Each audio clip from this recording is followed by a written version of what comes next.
Bonjour et bienvenue à tous. L'Université Bretagne Sud nous ouvre aujourd'hui ses portes pour vous faire découvrir ses formations.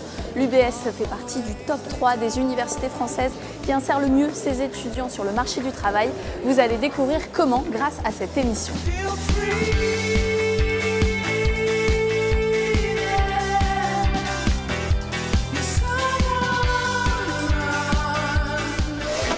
Alors l'Université Bretagne Sud, c'est près de 9000 étudiants répartis sur 3 campus, à Lorient, Vannes et Pontivy. Une université qui se veut donc de proximité avec également 3 facultés, 2 IUT qui se veut donc polyvalente. Elle prépare aussi à 26 diplômes. Gilles Pinte, bonjour. Bonjour. Alors vous êtes le vice-président chargé de l'orientation et de la formation des étudiants. Vous les suivez tout au long de leur vie dans l'UBS. On peut se dire que 9000 étudiants, c'est mission impossible pour les suivre et pourtant vous y arrivez. Quelles sont justement les méthodes pour lutter contre les clichés, pour mieux suivre les étudiants au quotidien ? Alors on a plusieurs outils qui nous permettent de suivre ces étudiants, sachant que quand on donne le chiffre de 9000, c'est 9000 étudiants dans plusieurs dizaines de formations. Un des premiers outils que l'on a, c'est le tutorat. Un étudiant qui arrive en première année va être suivi par un enseignant. Il va être aussi parrainé par un de ses collègues de deuxième, de troisième ou de troisième année. Et on va aussi vérifier par du contrôle continu, par une vérification de présence, la façon dont il s'intègre au fil des semaines à l'université. Dans le cas où un étudiant a des problèmes, on a aussi un autre dispositif qui s'appelle le COC, le cycle d'orientation consolidé, qui va permettre à cet étudiant, à partir de janvier-février, de continuer quand même une formation à l'UBS, mais en vue d'une reconversion ou d'une réorientation. D'accord. Pour mieux comprendre dans le détail, parce que vous nous donnez quelques pistes pour comprendre comment vous suivez vos étudiants. Émilie Bouvran, vous êtes responsable du pôle numérique pour l'enseignement à l'UBS. Alors expliquez-nous comment l'Université Bretagne Sud s'est modernisée et justement accompagne ses étudiants au travers d'outils numériques.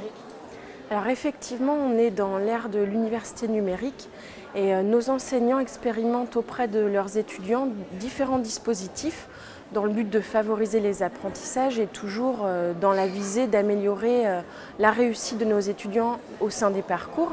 On peut citer comme exemple les boîtiers de vote interactifs qui sont utilisés dans les amphithéâtres pour rompre un peu la monotonie des amphithéâtres et faire interagir les étudiants en grands groupes. On peut aussi citer l'usage de classes virtuelles qui permet à un étudiant qui serait par exemple en stage à l'étranger de pouvoir interagir avec son enseignant, de pouvoir compléter son mémoire, poser des questions. On utilise beaucoup aussi la plateforme pédagogique qui permet aux étudiants de retrouver des outils complémentaires à leurs cours en présentiel, de réaliser des tests d'autopositionnement, de s'entraîner pour leurs partiels, de pouvoir échanger avec leurs étudiants. D'accord. Si vous n'êtes pas convaincu par ces quelques exemples, je vous propose de découvrir en images justement comment les étudiants se servent de ces méthodes innovantes. Pour vous, la faculté, c'était comme ça. Eh bien aujourd'hui, à l'UBS, c'est plutôt ça. Des cours en petits groupes et des applications concrètes, comme ici avec ces futurs ingénieurs qui doivent construire un robot. Cet objet n'est qu'un prétexte pour les inciter à adopter une démarche d'étude et aussi à adopter une démarche scientifique pour approfondir en fait tous les aspects technologiques qu'ils ne connaissent pas a priori. Et l'innovation n'est pas forcément technologique. Pour ces élèves en marketing, il s'agit plutôt de cet intervenant, un directeur d'agence web. Il fait partie des 200 professionnels à intervenir à l'UBS. Je pense que d'avoir les deux perspectives, une perspective avec des enseignants qui nous enseignent la théorie et une perspective différente avec des professionnels, ça offre vraiment quelque chose de plus complet. Complet, c'est bien le mot qui désigne les services de l'UBS. Les étudiants peuvent interroger directement leurs professeurs en dehors des cours. Je voudrais savoir à qui on doit s'adresser pour les différents moyens de communication sur lesquels on peut parler de notre blog à la faculté. Et tout un système de suivi encadre les nouveaux arrivants. Du contrôle de présence au contrôle continu tout au long du cursus. Une nouvelle manière d'assurer la réussite des élèves. Et l'innovation cette année, c'est d'avoir mis en place un module de remédiation qui permet à des étudiants un peu plus en difficulté sans doute que les autres de travailler sur la gestion mentale des apprentissages, mais aussi sur le raisonnement, tout ce qui est logico-mathématique, et également sur les fondamentaux en communication écrite et orale. Et puisque l'apprentissage ne se fait pas que dans les salles de classe, l'UBS joue la carte de la proximité, du cadre de vie agréable et favorise l'échange entre les différentes formations, comme ici à la maison des étudiants. Il y a des personnes qui montaient notamment des BDE ensemble dans chaque filière, qui se sont rencontrées et qui ont décidé de monter des épiceries solidaires. Puis également on voit qu'il y a des gens qui se sont rencontrés, qui faisaient de la musique, qui faisaient du théâtre. Ça permet de passer de bons moments ensemble. Une université qui assure un enseignement théorique, pratique et personnel, c'est bien le résultat de ces nouvelles méthodes. Alors on vient de le voir, l'UBS offre des méthodes innovantes au service d'une centaine de formations. Parmi cette pluridisciplinarité, on trouve à l'UBS 3 domaines bien particuliers, l'efficacité énergétique, le décisionnel et la cyberdéfense. L'UBS est d'ailleurs la seule université en France à proposer une formation en apprentissage à la cyberdéfense. Sébastien Lecor, vous êtes étudiant en première année justement en cyberdéfense. À quel métier vous vous destinez et comment cette formation vous y prépare ? Par mon parcours, j'ai été amené à envisager le métier de RSSI. Donc, il s'agit du responsable de sécurité des services d'information qui s'occupe de la sécurité de l'ensemble d'un parc informatique.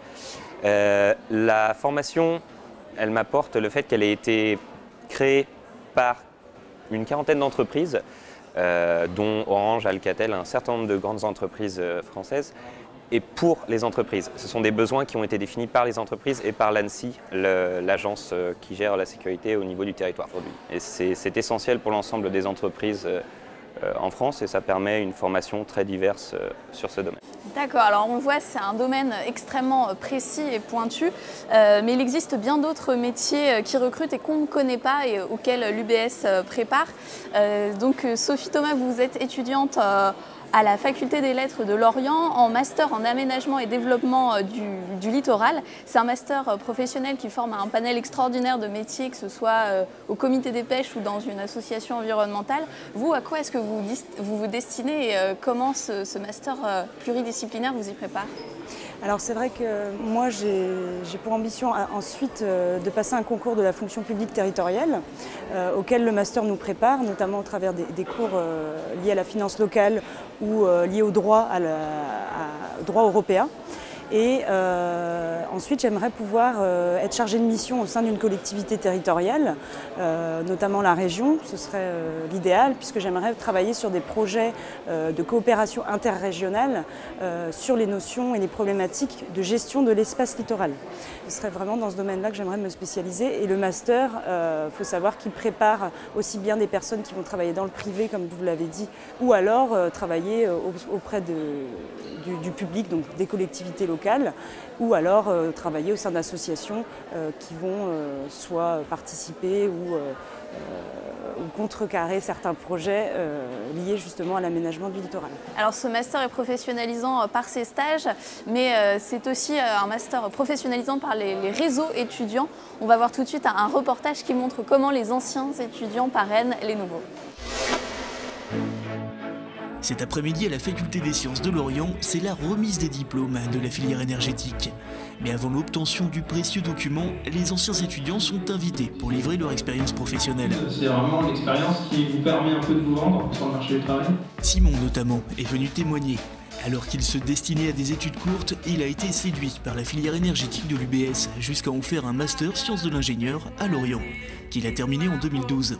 Depuis, j'ai été embauché par Areva, donc je suis basé à Chalon-sur-Saône.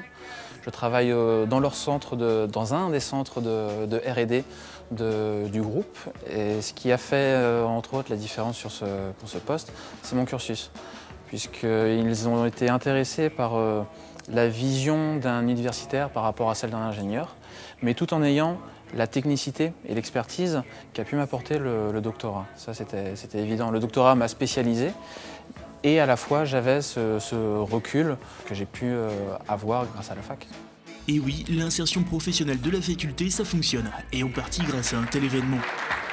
Les étudiants qui sont en formation, qui vont de la licence 3 au master 1, master 2, recherchent bien sûr des stages et donc il est important d'avoir ce réseau d'anciens étudiants et d'entreprises pour trouver ce type de stage, mais aussi des emplois futurs.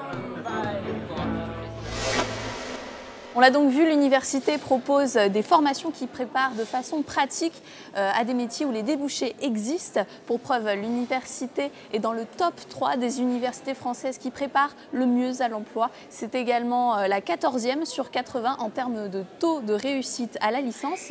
Alors Patrick Lemestre, vous êtes le doyen de la faculté de droit et des sciences économiques et de gestion.